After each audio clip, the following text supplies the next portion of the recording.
দারুণ দারুণ।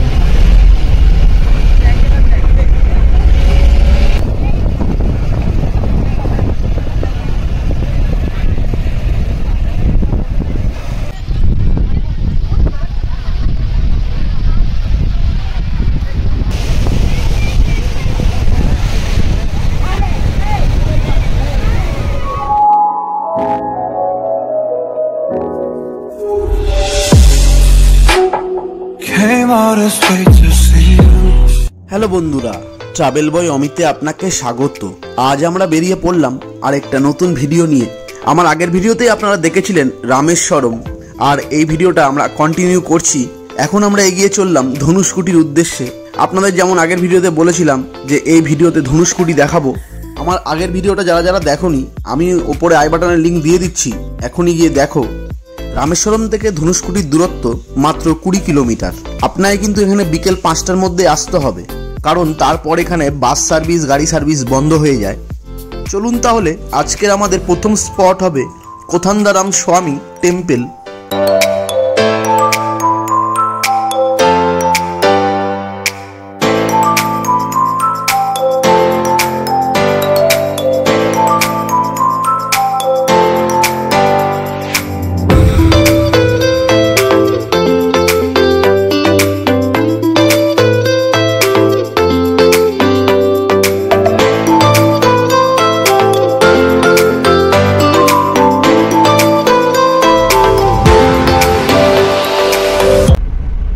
ভিডিওটি ভালো লাগলে অবশ্যই লাইক করতে ভুলবেন না এবং আমাকে ইনস্টাগ্রামে ফলো করতে ভুলবেন না। ট্রাভেল বয় অমিত নামে আমার ইনস্টাগ্রাম আইডি, নিচে ডেসক্রিপশনে লিঙ্ক দেওয়া থাকবে, আপনারা গিয়ে একবার হলেও ফলো করবেন। সেখানে সুন্দর সুন্দর ফটো আমি দেব। আমার ভিডিওগুলি ভালো লাগলে অবশ্যই চ্যানেলটিকে সাবস্ক্রাইব করবেন এবং বেল আইকনটি প্রেস করবেন।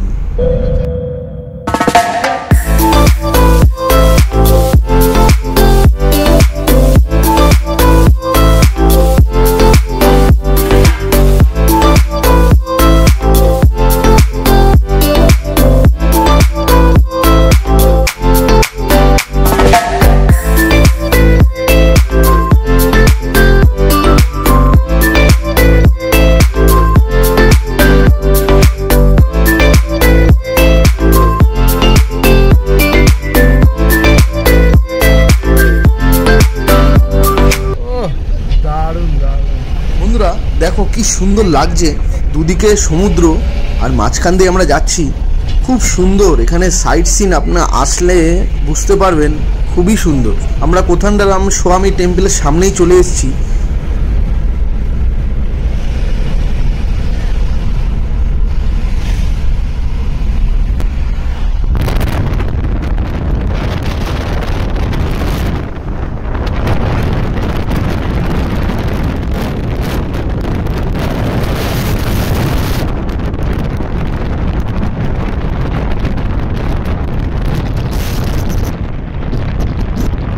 ধনুষকুটি যাওয়ার পথে প্রথমেই নিয়ে আপনাকে চলে আসবে কোথান্দারাম স্বামী টেম্পল, যেটা হলো বিভীষণের মন্দির। প্রচলিত কথা অনুযায়ী শ্রী রামচন্দ্র যখন রাবণ বধ করেছিলেন, তারপরে তার প্রতিশোধ অনুযায়ী বিভীষণকে এই জায়গায় লঙ্কার দায়িত্বভার অর্পণ করেন। এই মন্দিরের ভিতরে শ্রী রামচন্দ্র, মা সীতা, লক্ষ্মণ, হনুমান ও বিভীষণের মূর্তি রয়েছে। ভেতরে মোবাইল ক্যামেরা কিছু অ্যালাউ নেই বলে আমরা দেখাতে পারলাম না।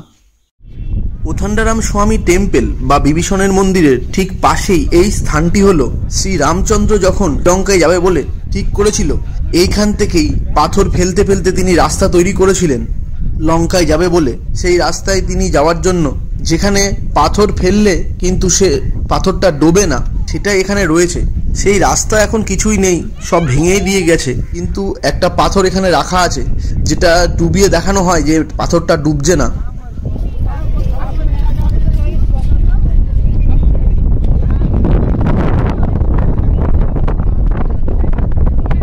বন্ধুরা এইটাই কিন্তু সেই পাথর, দেখুন ওখানে কিন্তু ডোবানোর চেষ্টা করছে কিন্তু ডুববে না, এটাই মানুষকে এখানে দেখানো হচ্ছে।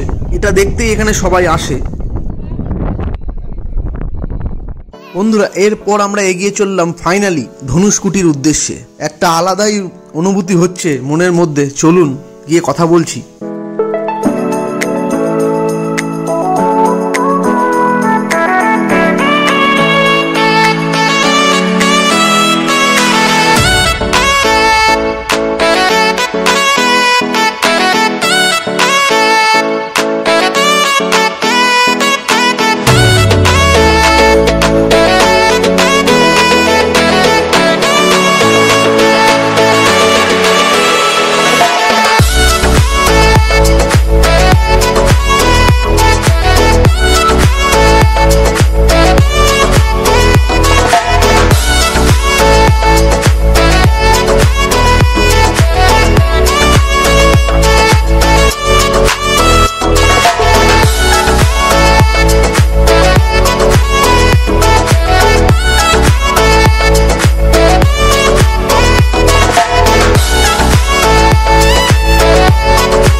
বন্ধুরা দেখুন, আমরা যাচ্ছি, দুদিকে দুটো সমুদ্র, মাঝখান থেকে রাস্তা, একটা আলাদাই হেভি লাগছে, বলে বোঝাতে পারবো না আপনাদের।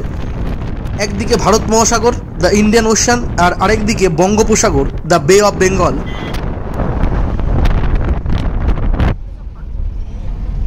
যাবো তো।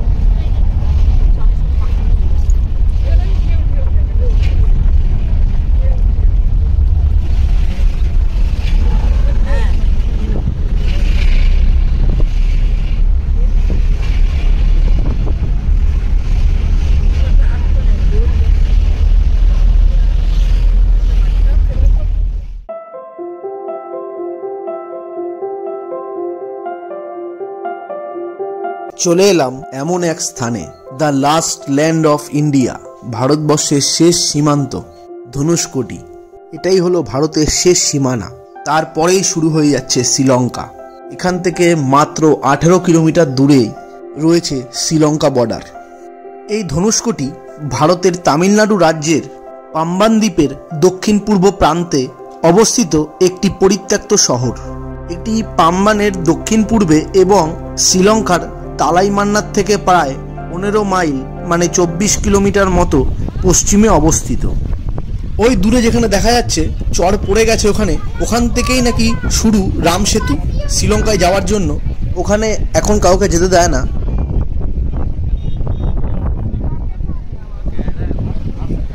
1964 সালে রামেশ্বরমে সেই ভয়াবহ ঘূর্ণিঝড়ে এই ধনুষকোটি শহর পুরো ধ্বংসস্তূপে পরিণত হয়ে গেছিল এবং পরবর্তীতে এই শহরটি জনবসতিহীন হয়ে পড়ে। এখন আর এখানে সেরকম কেউ থাকে না, শুধু যারা এখানে কাছাকাছি মাছ ধরে সেই সব মৎস্যজীবীরাই এখানে বাস করে। সেই জন্যই এখানে বিকেল 5টার পর থেকে পুলিশ এসে টহল দেয় এবং কাউকে এখানে থাকতে দেয় না। অধিবাসীদের বঞ্চিত এই ধনুষকোটি ঐতিহাসিক এবং পৌরাণিক প্রাসঙ্গিকতার কারণে পর্যটকদের আকর্ষণ হিসেবে রয়ে গেছে। রামেশ্বরম থেকে আগে এই ধনুষকোটিতে ট্রেন আসতো, এখানে একটি স্টেশনও ছিল, রেলওয়ে স্টেশন, কিন্তু সেই ঘূর্ণিঝড়ের ফলে সব কিছু ধ্বংস হয়ে যায়। এখন কিছুই নেই, রেল এখন এখান থেকে লাইন সবই তুলে নিয়েছে, এখন এখানে আর ট্রেন আসে না। ধনুষকোটিতে মানুষ আসে, এখানে মেন সৌন্দর্যই হলো একদিকে ভারত মহাসাগর আর অন্যদিকে বঙ্গোপসাগরের সংমিশ্রণটা, সংযোগ স্থলটাই মানুষে দেখতে আসে এখানে। খুবই সুন্দর, জলের কালার আপনি দেখলে বুঝতে পারবেন, দুটো কিন্তু দুরকমের কালার। ভিডিওতে হয়তো একই রকম লাগছে, কিন্তু আপনি এখানে আসলে নিজের চোখে দেখলে বুঝতে পারবেন।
বন্ধুরা, আমাদের ধনুষকোটি দেখা হয়ে গেল।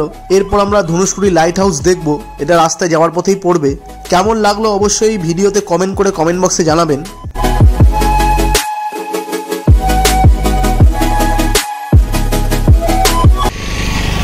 বন্ধুরা, এটাই হলো ধনুষকোটি light house.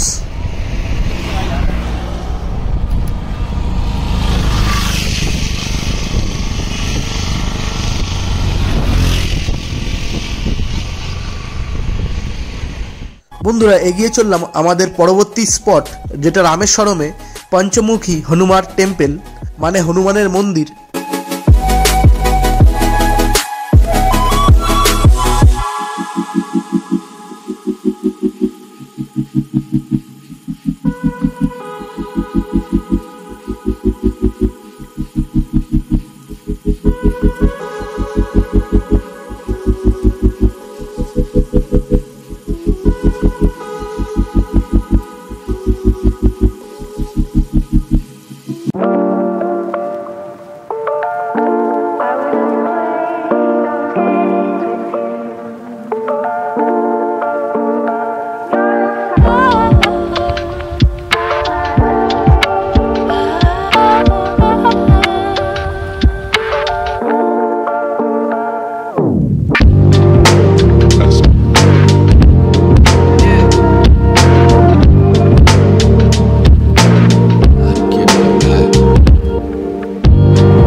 few moments later. চলে এলাম আমরা রামেশ্বরমে পঞ্চমুখী হনুমান মন্দিরে। এই মন্দিরের টাইমিং হলো সকাল 6টা থেকে সন্ধ্যে 6:30 পর্যন্ত। মন্দিরটি প্রায় 1500 বছর আগে নির্মিত হয়েছিল বলে অনুমান করা হয় এবং বিশ্বাস করা হয় যে নির্বাচনের সময় রাম যে মন্দিরটি যেখানে দাঁড়িয়ে আছে সেখানেই নাকি গিয়েছিলেন। মন্দিরের ভেতরে কোনো ভিডিও অ্যালাউ নেই, এই জন্য আমরা ভেতরে কিছু সেরকমভাবে দেখাতে পারবো না। হনুমান মন্দিরের ঠিক উল্টো দিকেই রয়েছে এই মন্দিরটা, খুব সুন্দর একটি মন্দির।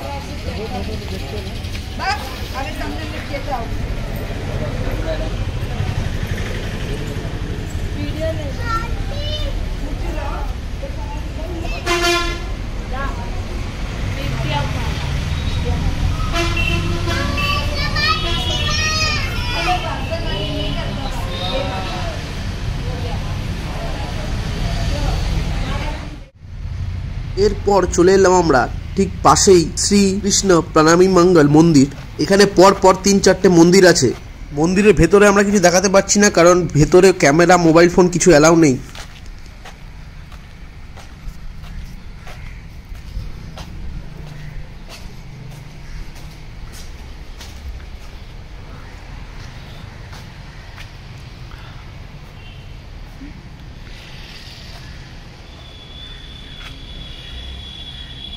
One hour later.